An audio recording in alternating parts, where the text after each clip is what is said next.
स्वागत है दोस्तों आपके अपने चैनल ऑन स्टडी क्लास पर। जैसा कि आप लोग एनसीईआरटी सीरीज देख रहे हैं तो आप लोग ने देखा कि एनसीईआरटी में जो भी 7 क्लास से जो था हिस्ट्री और 8 क्लास का लगभग समाप्त होने को है।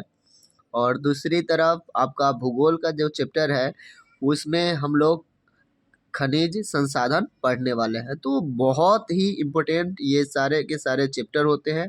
और आपको बता दूं कि आपका एनसीईआरटी जो है पढ़ाई हो जाता है कम समय में, और आप उसका डिटेल भी देख लेते हैं और जो मोस्ट होता है उसको भी देख लेते हैं। अगर आपके पास बुक नहीं है तो भी आपके लिए ये वीडियो बहुत अच्छा है, क्योंकि उपलब्ध मैं इसके माध्यम से करा देता हूँ। तो चलिए स्टार्ट करते हैं।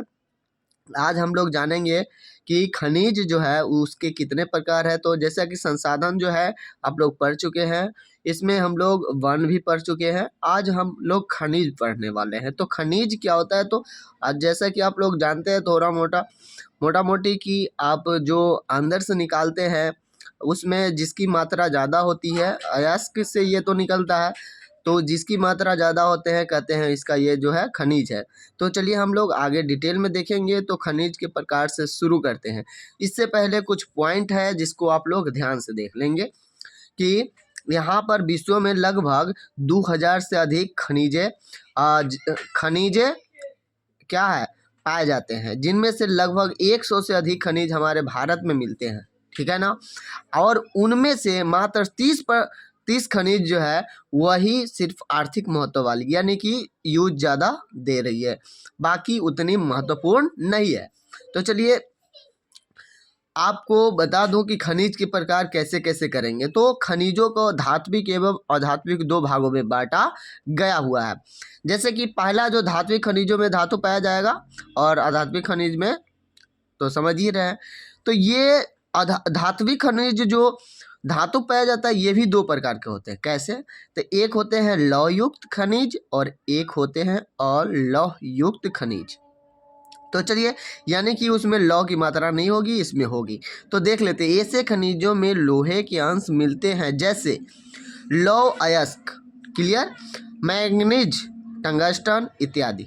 और अलौह खनिज में इन खनिजों में लोहे का अंश काफ़ी कम या नहीं के बराबर होता है, जैसे सोना, चांदी, टीन। ये सब क्या करेगा, इसको चम्मुक अट्रैक्ट नहीं करेगा, यानी कि इसमें जो है चम्मुक नहीं पकड़ेगा। क्लियर। तो ये हो जाएगा अलौह खनिज। अब आपको देख ले तो अधात्विक खनिजों में धातु नहीं होते हैं, जैसे कि चूना पत्थर, अवरक, जिप्सम इत्यादि। ये खनिज भी दो प्रकार के होते हैं, कार्बनिक खनिज और अकार्बनिक खनिज। तो कार्बनिक खनिज में क्या होगा, कार्बन की मात्रा होगा, यानी कि जैसे में कोयला, पेट्रोलियम।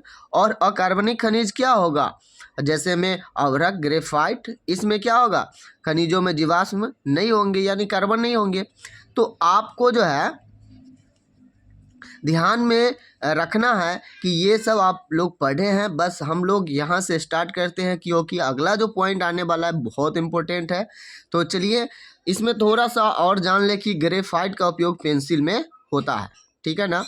ग्रेफाइट का उपयोग किस में होता है, पेंसिल में होता है। हम लोग सभी अयस्कों को बारी बारी जाने, इससे पहले आपको बता दूं कि ये खनिज जो है मुख्यतः उत्तर पूर्वी पठारी क्षेत्र में और दक्षिण पूर्वी पठारी क्षेत्र तथा उत्तर पश्चिमी क्षेत्र में एवं हिमालय क्षेत्र में पाए जाते हैं। कौन से चीज़, ये जितने अयस्क हम लोग देखेंगे आगे। तो चलिए सबसे पहले हम लोग देख लेते हैं लौह अयस्क। इसमें पहला ही पॉइंट बहुत अच्छा बनता है कि लोहा आधुनिक सभ्यता एवं उद्योग की जननी है, यानी कि उद्योगों का जननी पूछा गया हुआ है एग्जाम में कि किसे कहा जाता है, तो लोहा को। परंतु लोहा खदानों में शुद्ध रूप से नहीं निकलता है, वो तो मैं आपको पहले ही बता दी है। जो कि किससे निकलते हैं, तो उसके अयस्क से निकलते हैं। तो यहाँ पर देखेंगे लोहे की प्राप्ति के लिए हेमेटाइट, एकदम याद रखना है, हेमाटाइट कई बार पूछा हुआ है एग्जाम में। लोहे का प्रमुख अयस्क कौन है, हेमेटाइट। पूछ ले सकता है कि इनमें से कौन लोहे के अयस्क नहीं है। तो आपको ये पता होगा तभी तो सभी के अयस्क, तो आप उसको छांट पाइएगा। तो इसलिए ध्यान से यहाँ पर देखिएगा, हेमाटाइट, मैग्नेटाइट, लिमोनाइट एवं सिडेराइट मुख्य अयस्क है, और भी अयस्क होंगे परंतु इनमें लोहा की मात्रा बहुत ज़्यादा है।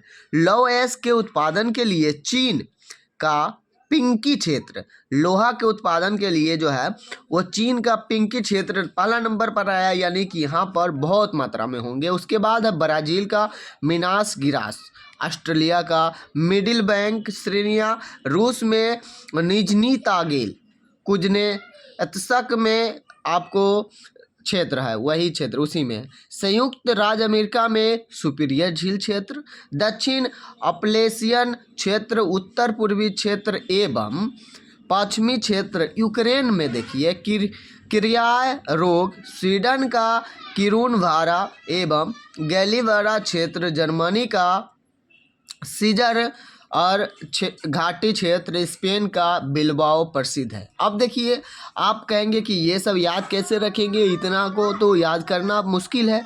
तो देखिए मैं आपको ये कह रहा हूँ कि जिस समय जिस क्षेत्र से भारत के बारे में कहानी चले, आप करेंट अफेयर देखते होंगे, उस क्षेत्र का ये चीज़ याद रखना है, उसके सारा हिस्ट्री याद करके रखना होगा, क्योंकि वहाँ से ही क्वेश्चन आते हैं, करेंट भी आ जाएंगे और स्टैटिक्स भी आ जाएंगे। इसलिए बस उसी क्षेत्र का विशेष रूप से आपको याद करके रखना है। तो चलिए अगला जो है थोड़ा सा पॉइंट जान ले।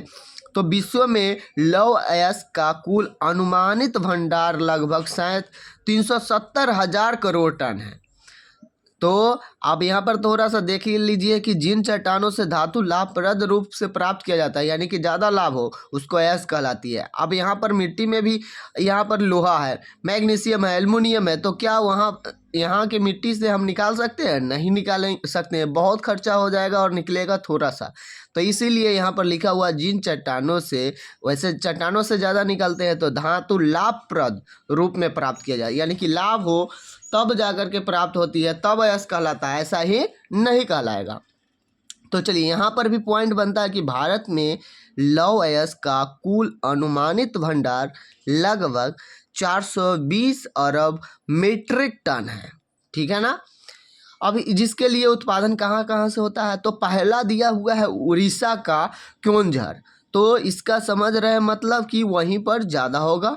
उसके बाद है बोनाई, मयूरभंज, बादाम पहाड़ और झारखंड का गुआ और नुआ मुंडी, और दूसरी तरफ है जामदा। महाराष्ट्र में अगर बात करें तो चांदा, छत्तीसगढ़ में रायपुर, दुर्ग एवं बस्तर, मध्य प्रदेश का जबलपुर, कर्नाटक का